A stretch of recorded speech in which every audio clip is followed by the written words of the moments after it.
सुप्रभात प्यारे बच्चों, हिंदी की कक्षा में आपका हार्दिक स्वागत है। बेटा, कल हमने प्रतिदर्श प्रश्न पत्र पर चर्चा की थी। हमने पहला प्रश्न में जो हमारा पहला प्रश्न है प्रश्न पत्र में उसे हल किया था और मैंने आपको कहा था आपको बोर्ड में इसमें विकल्प दिए जाएंगे, दो आपको गद्यांश दिए जाएंगे जिसमें से आपको एक गद्यांश जो है हल करना होगा। ठीक है, अब हमारा दूसरा प्रश्न होगा कौन सा? अपठित काव्यांश। एक एक नंबर के 5 MCQ आएंगे। ठीक है, तो चलिए दूसरा प्रश्न हम हल करेंगे।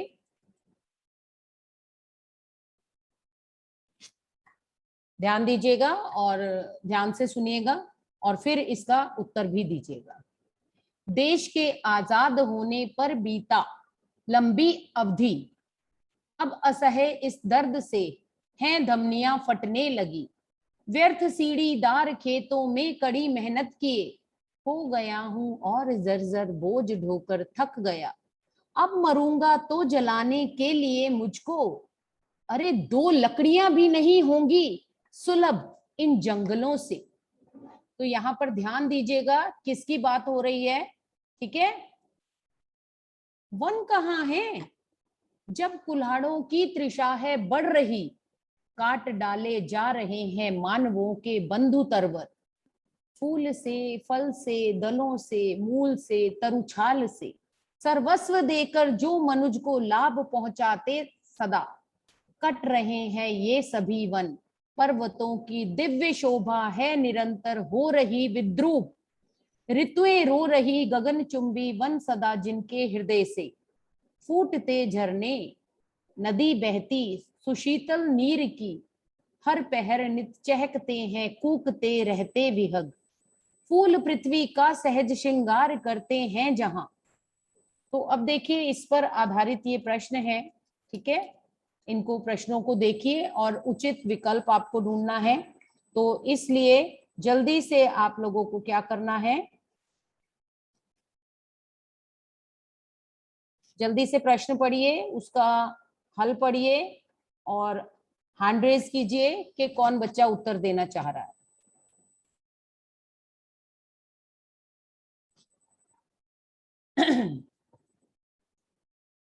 अब असह्य इस दर्द से, में असह्य दर्द का कारण क्या है? यहाँ किसके बारे में पूरे पैसेज में बात हो रही थी? कौन अपनी व्यथा बता रहा है? जी प्रियांशी। मैम, वनों का न रहना। वेरी गुड प्रियांशी, बिल्कुल सही जवाब है आपका, वनों का ना रहना। अगला प्रश्न देखिए, जब कुल्हाड़ों की तृषा है बढ़ रही, कथन से क्या तात्पर्य है? बताइए। जी हर्षी। मैम, पेड़ों के को काटकर भी तृप्त ना होना। वेरी गुड, शाबाश, बहुत अच्छे हर्षी, शाबाश। हाँ जी, बाकी लोग भी देखें, पढ़ें, समझें और उत्तर दें। ठीक है, अंत्येष्टि के लिए लकड़ियां सुलभ ना होने का कारण है, आपको 4 विकल्प दिए गए हैं। अनंत, आप बताना चाह रहे हैं बेटा? वन काटे जा रहे हैं। शाबाश, पहला विकल्प बिल्कुल सही है कि वन काटे जा रहे हैं। ठीक है, अगले प्रश्न को देखिएगा ध्यान से। पेड़ों को मानव बंधु क्यों कहा गया है? पेड़ों को मानव बंधु क्यों कहा गया है? रजत। मैम, मानव पेड़ों का व्यापार करते। नहीं। प्रियांशी, आप बताना चाहेंगी? मैम, पेड़ हमें अपना सर्वस्व देते हैं। वेरी गुड, शाबाश। पेड़ों को मानव का बंधु इसलिए कहा गया है क्योंकि वो अपना सर्वस्व हमें दे देते हैं। ठीक है, अगला प्रश्न देखिए, इस कविता में क्या प्रेरणा दी गई है? प्रखर। घ पाठ वन संरक्षण की। बिल्कुल सही जवाब है आपका, वन संरक्षण की। ठीक है, ये हमारा विकल्प जो दिया हुआ था वो था, यानी कि 1 से 10 प्रश्न जो हैं वो आपके क्या होंगे? पहले 1 से 5 होंगे अपठित गद्यांश, दूसरे 6 से 10 होंगे अपठित काव्यांश, और अब प्रश्न हमारा 11 जो होगा वो व्याकरण से शुरू हो जाएगा। व्याकरण में 4 अंक का आपका रचना के आधार पर वाक्य भेद है, 4 अंक का आपका वाच्य है, 4 अंक का आपका रस है, 4 अंक का आपका पद परिचय, 16 नंबर, यानी कि 26 क्वेश्चन तक आपके जो है ये ग्रामर ही आ जाएगी। तो अब ग्रामर के लिए तैयार रहिए। देखिए ग्रामर को आगे बढ़ाते हैं हम, ठीक है बच्चों। तो पहला प्रश्न है हमारा, बादल घिर आए और वर्षा होने लगी, रचना के आधार पर वाक्य का भेद। तो बताइए।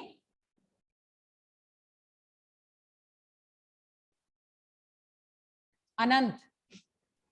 संयुक्त वाक्य। बिल्कुल सही जवाब, संयुक्त वाक्य। शाबाश, बहुत अच्छे बेटा। अगले प्रश्न को देखिए, निम्नलिखित में मिश्र वाक्य है, इनमें से मिश्र वाक्य कौन सा है, कौन बताना चाहेगा? जी प्रखर, बताइए। जो झूठ बोलते हैं उन पर विश्वास मत करो। बिल्कुल सही जवाब, शाबाश बेटा, बहुत अच्छे। अगला प्रश्न देखिए, आनंद 4 दिन गांव में रहा, वह सबका प्रिय हो गया। इस वाक्य का संयुक्त वाक्य में रूपांतरण होगा, यानी हमें इसे संयुक्त वाक्य में परिवर्तित करना है और देखना है सही विकल्प कौन सा है, सही विकल्प का चयन करना है। तो देखिए और बताइए। परी आप बताइए बेटा। मैम क पार्ट। बोलिए, उत्तर बोलिए बेटा। आनंद 4 दिन गांव में रहा और सबका प्रिय हो गया। वेरी गुड, शाबाश, बिल्कुल सही जवाब है आपका। अगला प्रश्न देखिए, वह पुस्तक कहाँ है जो कल खरीदी थी। ध्यान से देखिएगा वाक्य को। वह पुस्तक कहाँ है जो कल खरीदी थी, रेखांकित किया गया है और रेखांकित उपवाक्य का भेद पूछा गया है। कौन बताना चाह रहा है? जी अनंत बताइए। विशेषण आश्रित उपवाक्य। शाबाश, विशेषण आश्रित उपवाक्य। मैंने आपको पिछली कक्षा में वाच्य में, इसमें वाक्य भेद में समझाया था, ठीक है, कि जो से जुड़ने वाले जो हैं वो हमारे विशेषण आश्रित उपवाक्य हैं। अगला प्रश्न देखिए आप, निम्नलिखित में सरल वाक्य है, कौन सा वाक्य सरल है बताइए, जल्दी से पहचानिए। कोई और? प्रियांशी आप बताइए बेटा। मैम वर्षा होते ही मोर नाचने लगे। ऑप्शन भी बोला करिए बेटा। Ma'am option number 3। बिल्कुल सही जवाब है आपका, वेरी गुड। अब ये 4 प्रश्न थे बच्चों हमारे, कौन से? वाक्य भेद के। अब 4 प्रश्न आएंगे हमारे वाच्य के, ठीक है। हम मॉक पेपर प्रतिदर्श प्रश्न पत्र हल कर रहे हैं, तो इसी प्रकार से आपके पास सारे प्रश्न पत्र में सारे प्रश्न होंगे, ठीक है। अब वाच्य को ध्यान में रखिए, रूल्स ध्यान में रखिए और अब आगे के प्रश्न हल कीजिए। निम्नलिखित वाक्य का वाच्य है, यानी कि वाच्य आपको देखना है, पर्यटकों द्वारा तीर्थ यात्रा की जाएगी। इसको पहचानिए और देखिए कौन सा वाच्य है ये। हाँ जी हर्षी बताइए। मैम ग कर्मवाच्य। ग कर्मवाच्य, आपका जवाब ठीक है बेटा, शाबाश। अगला प्रश्न देखिए, हालदार साहब ने पान खाया, उपयुक्त वाक्य को कर्म वाच्य में अगर हम परिवर्तित करते हैं तो क्या होगा, देखिए और बताइए। जल्दी से देखिए, हालदार साहब ने पान खाया, इसको कर्म वाच्य में कन्वर्ट करना है। आज भी मैंने आपको ऑफलाइन क्लास में समझाया था कि जब कर्म वाच्य में करते हैं तो क्या आता है, जी सेक्शन। जल्दी से देखिए और बताइए, जी सेक्शन मैंने आज आपको बताया था, कर्म वाच्य में क्या लगता है कर्ता के बाद, तो वही जोड़कर आप बनाइए अपना उत्तर। जी प्रखर बताइए। घ पाठ हालदार साहब द्वारा पान खाया गया। बिल्कुल सही जवाब, मैंने आपको बताया था कर्म वाच्य में द्वारा और के द्वारा जोड़ दिया जाता है, ठीक है। तो यहां तक आपके प्रश्नों के उत्तर आपने बहुत अच्छे से दिए। आगे देखते हैं, पक्षी बाग छोड़कर नहीं उड़े, उपयुक्त वाक्य को भाववाच्य में बदलना है। भाववाच्य, ध्यान में लाइए रूल भाववाच्य के और बताइए। अनंत। ऑप्शन सेकंड, पक्षियों से बाग छोड़कर उड़ा नहीं गया। वेरी गुड, शाबाश। आपका प्रश्न जो है दूसरा वाला, पक्षियों से बाग छोड़कर उड़ा नहीं गया, ये बिल्कुल सही है बेटा।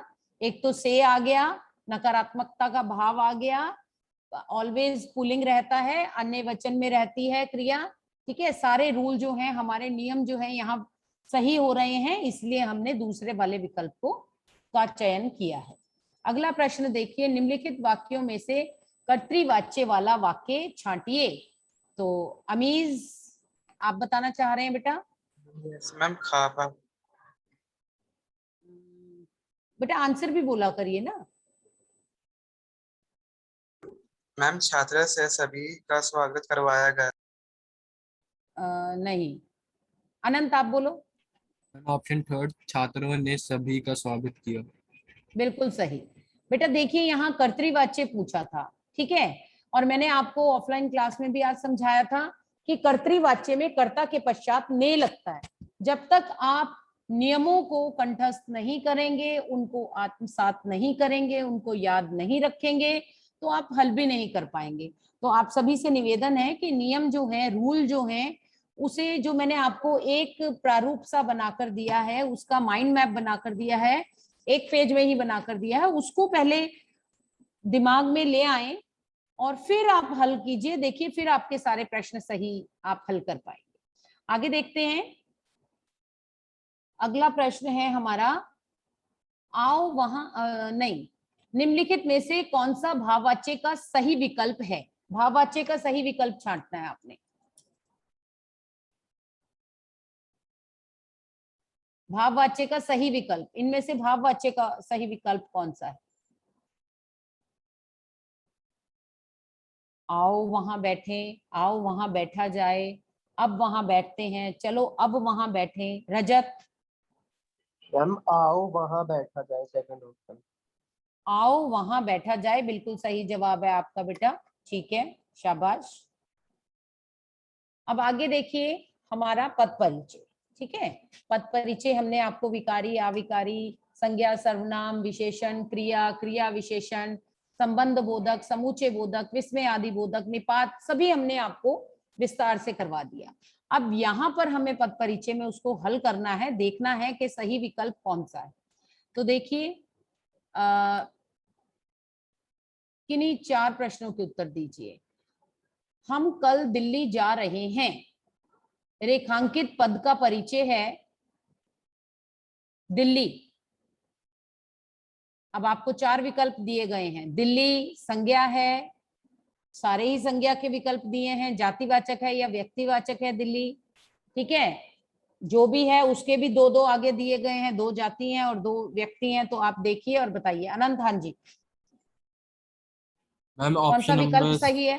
मैम सेकंड, व्यक्तिवाचक संज्ञा एक वचन पुल्लिंग अधिकरण कारक। बिल्कुल सही जवाब है आपका, शाबाश। यह बालक बहुत मेधावी है। अब इसमें यह को रेखांकित किया गया है, तो देखिए यह के अनुसार क्या आएगा? हाँ जी प्रखर? मैम, फर्स्ट पार्ट, निश्चयवाचक सर्वनाम एक वचन पुल्लिंग कर्ता करो। गलत है बेटे, कोई और बताना चाहेगा? जी प्रियांशी? मैम थर्ड पार्ट, सार्वनामिक विशेषण एक वचन पुल्लिंग विशेष्य बालक। हाँ बिल्कुल सही है, थर्ड वाला ऑप्शन आपका सही है। आप इसको समझिए प्रखर, देखिए यहाँ लिखा है यह बालक, बालक नाउन है, संज्ञा है, और यह प्रनाउन है, सर्वनाम है। तो नियम कहता है कि जो शब्द संज्ञा के स्थान पर आते हैं वो सर्वनाम कहलाते हैं, ठीक है। लेकिन यहाँ संज्ञा के स्थान पर तो नहीं आया, यह संज्ञा से पूर्व लगा है वो। तो संज्ञा और सर्वनाम से पूर्व अगर कुछ लगता है तो वो एडजेक्टिव यानी विशेषण का काम करता है, ठीक है। तो ये क्या है? ये विशेषण का काम कर रहा है। अब विशेषण में कौन सा विशेषण है? ये सार्वनामिक विशेषण। क्यों? क्योंकि ये सर्वनाम से बना है, इसलिए थर्ड वाला जो हमारा उत्तर है तीसरा वो सही है। सार्वनामिक विशेषण एक वचन पुल्लिंग विशेष्य है इसमें बालक। अगला प्रश्न देखिए, अचानक वर्षा होने लगी। अचानक, ध्यान से देखिए और बताइए। मैंने करवाए थे आपको, हाँ जी गर्वित? मैम इसका उत्तर है कालवाचक क्रिया विशेषण होने लगी क्रिया की विशेषता। नहीं बेटा, अचानक।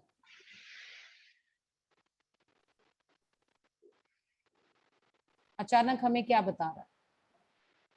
मैम की वर्षा कब होने लगी।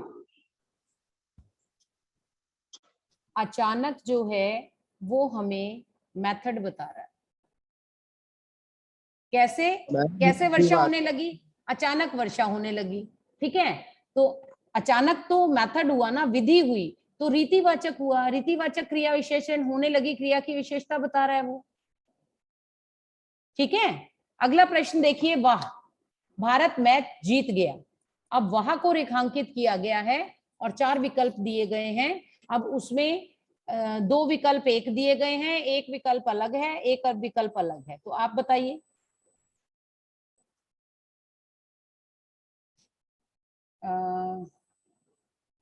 हाँ जी हर्षी, आप बताइए।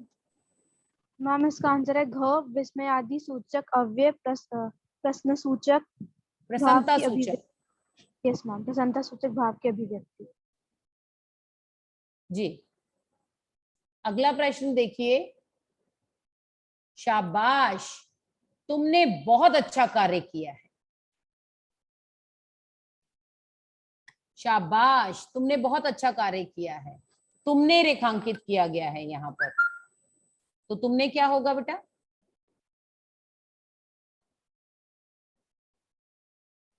हाँ जी बताओ प्रखर। मैम क पाठ मध्यम पुरुष सर्वनाम एक वचन कर्ता कर। कौन सा पाठ बताया आपने? पहला? Ma'am yes.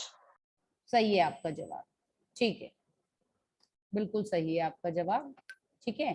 बच्चों अब समय समाप्त हो रहा है, इसलिए अगला प्रश्न करने से पूर्व हम जो है क्या करेंगे, विराम देंगे और अगली कक्षा में पुनः इसे हम यहाँ से इसको शुरू करेंगे, ठीक है। अभी आपसे अनुमति चाहती हूँ, धन्यवाद।